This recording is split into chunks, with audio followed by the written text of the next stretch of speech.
সালমান খানকে দায়ী করেছে ছবির পরিচালক সিকান্দার ছবিটা ফ্লপ হওয়ার জন্য। আমি কথা বলছি এআর মুরুগাদাসের।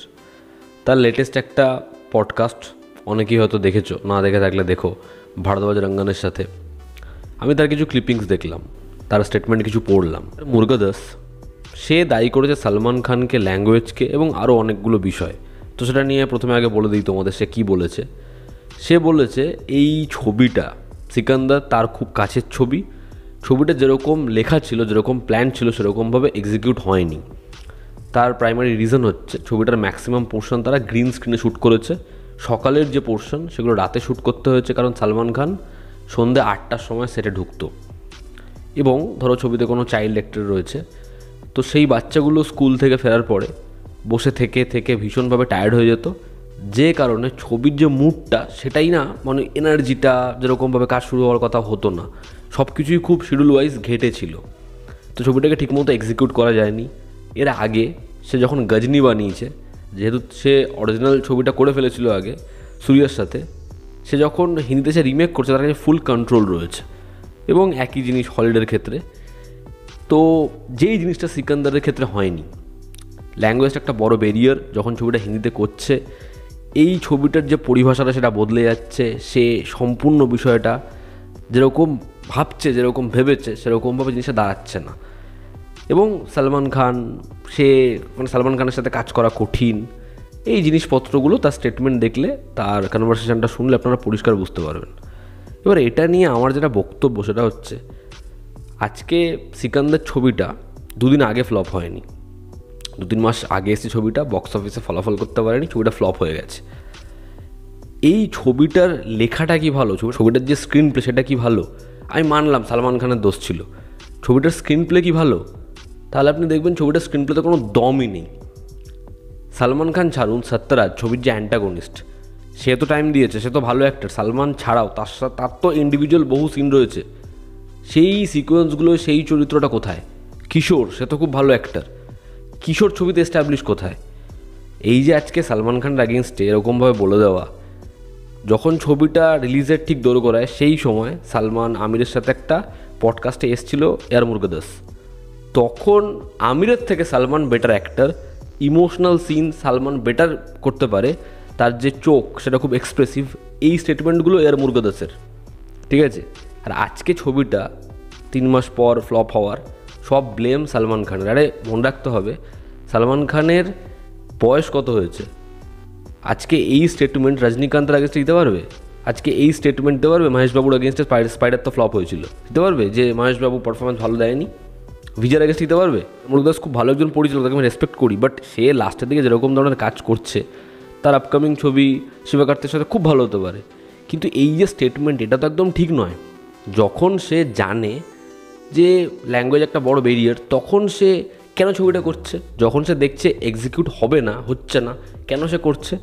রিলিজের আগে তো স্টেটমেন্ট দিতে সে কোনোভাবে পিছপা হয়নি। এবার যদি পুরো ক্রেডিটটা তার ওল্ড ডিভিডি বা হুবহু রিমেক করছে তার হয়, তাহলে যারা আপনারা অরিজিনাল গজনি দেখেছেন সূর্যারটা, তাহলে সূর্যার সাথে আমির খানের গজনিটায় কিন্তু একটা জিনিস পুরো সাদৃশ্য নেই আর কি। একটা পুরো কমপ্লিটলি জিনিস চেঞ্জ করা হয়েছে। সেটা হচ্ছে অরিজিনাল ছবিতে যে অ্যান্টাগনিস্ট অর্থাৎ গজনি, তারা 2 ভাই এবং 2 ভাই যমজ। এবার সেটা কিন্তু হিন্দির গজনিতে নেই। তো এই যে বিষয়টা, এই যে এত বড় চেঞ্জটা, এটা কার? তাহলে 2016 সালে আকিরা, ওটা তো এআর মুরুগাদাসের কোনো ছবির রিমেক না, ওটা তো মৌনা গুরু এরকম একটা নাম ছিল, সেই ছবিটার রিমেক। তাহলে সেটার বেলা মোস্ট ইম্পর্টেন্ট হচ্ছে ডিভিডি। হিন্দিতে করতে গেলে হাতে একটা ডিভিডি থাকতে হবে। ইভেন আমরা যখন ছবিটা ভালো হয়নি বা ছবিটা একদম ডাহা বিচ্ছিরি ছবি হয়েছে, তখন আমরা বলি যে মুরুগাদাস এই ছবিটা বানায়নি। এই কথাটা মুরুগাদাস সিরিয়াস নিয়েছে এবং সে সিরিয়াস নিয়ে এই ছবিটার পুরো ব্লেম সালমান খানের উপর দিয়ে দিয়েছে। হয় না যে না, এই ডিরেক্টর লোকেশ ছবিটা বানায়নি, রজনীকান্তের ছবি, ঠিক আছে? তো এটার পরে এখন লোকেশ যদি বলে না ছবিটা আমার জন্য খারাপ হয়নি, রজনীকান্তের জন্য খারাপ হয়েছে, আজকে সালমানকে ব্লেম করা হচ্ছে। সালমান কিন্তু ইনজুরি নিয়ে এই ছবিটা শ্যুট করেছে। তো যার যেটা ভালো দিক, যার যেটা অবদান, সেটাকেও মনে রাখবে না। আজকে সালমান খানের খারাপ ফেজ, এই জন্য সালমান খানকে নিয়ে ট্রোল করা হয়, তার ফিটনেস নিয়ে অনেক কথা বলা হয়, তার ছবি বক্স অফিসে ওয়ার্ক করছে না বলে অনেক কিছু বলা হয়। কিন্তু ভাই, কয়েক বছর আগে প্রাইম টাইমে লোকটা যা দিয়ে দিয়েছে না, তখন কোনো ডিরেক্টর ফ্যাক্টর ছিল না যে কে ডিরেক্টর, মুরগাদাসের নাম আছে না কার নাম আছে, সালমানের নামে টিকিট বিক্রি হতো। আজকেও খালি ব্যাটে বলে একটা ছবি হোক বুঝিয়ে দেবে সে যে সে কে। সে সুলতানে ব্যাপক পারফরমেন্স দেয়নি, বজরঙ্গি ভাইজানে দেয়নি, টাইগার জিন্দাতে দেয়নি। আজকে এভাবে সালমান খানকে নিয়ে এরকম ধরনের স্টেটমেন্ট। কপিল শর্মা শোতে সালমান খান বলছিল যে তার না হেলথ ইস্যুস রয়েছে অনেক, এই কারণে সালমানের দেখবে মুখের মধ্যে যে এক্সপ্রেশন সেটা আস্তে আস্তে কমতে থাকে। কারণ শ্যুট করা, ডায়ালগস মাথায় রাখা, এটা কিন্তু সালমানের জন্য অনেক ডিফিকাল্ট।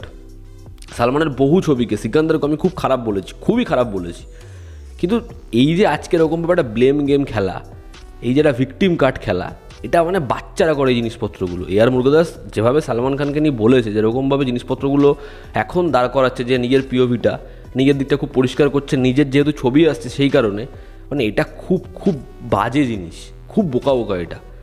সে হিন্দিতে হলিডে বানিয়ে গেছে, গজনি বানিয়ে গেছে, সেগুলো সাকসেসফুল হয়েছে। গজনি তো সব রেকর্ড ভেঙে দিয়েছিল 2009 সালে, তখন হিন্দি ল্যাঙ্গুয়েজ, হিন্দির অ্যাক্টার সব নিয়ে বিশাল স্যাটিসফাই।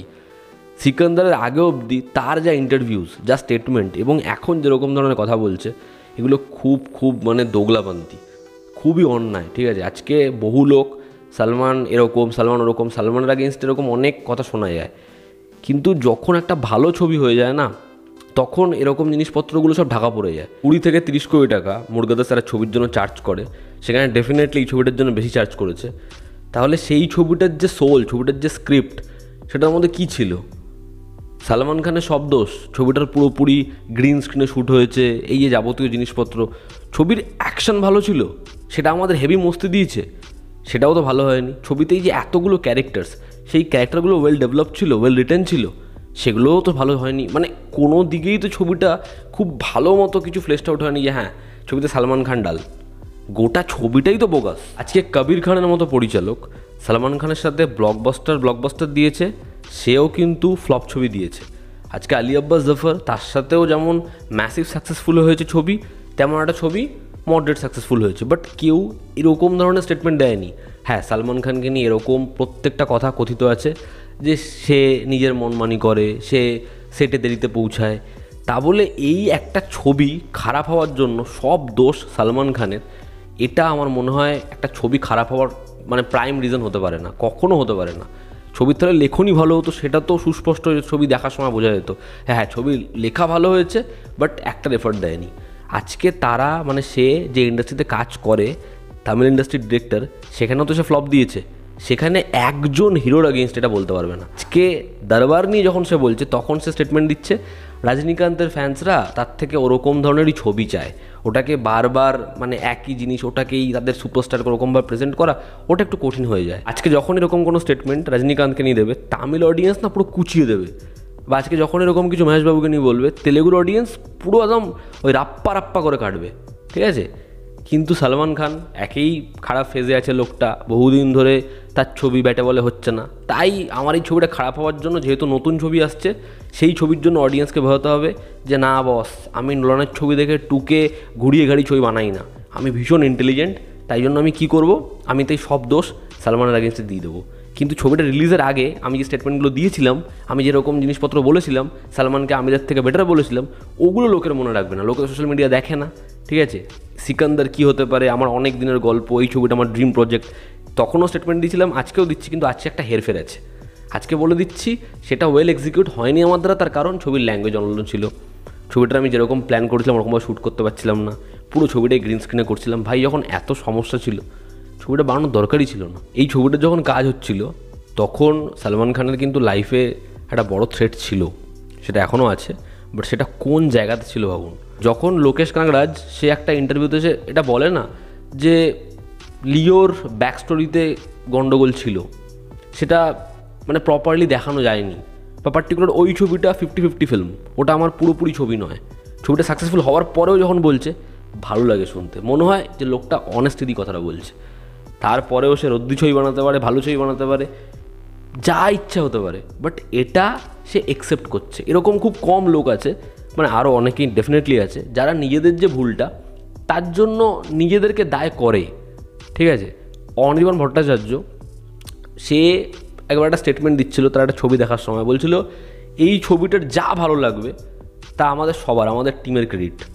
ছবিটার যা খারাপ লাগবে ডিরেক্টর আমি, সেটার জন্য দায়ী আমি। তো এটাই হওয়া উচিত না যে সে হচ্ছে ক্যাপ্টেন অফ দ্য শিপ।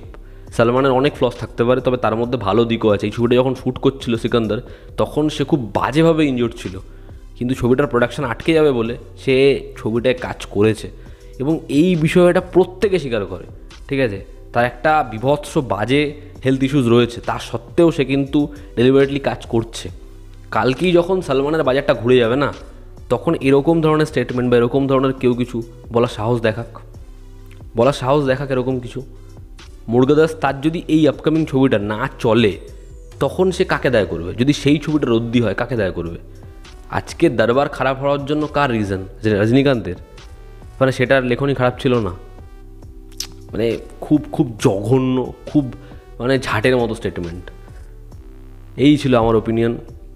তোমরা যারা এই বিষয়টা দেখেছো, তোমাদের এতে কী মতামত জানিও। জনতা আমাদের পাশে আছে। আবার দেখা হচ্ছে। Take care.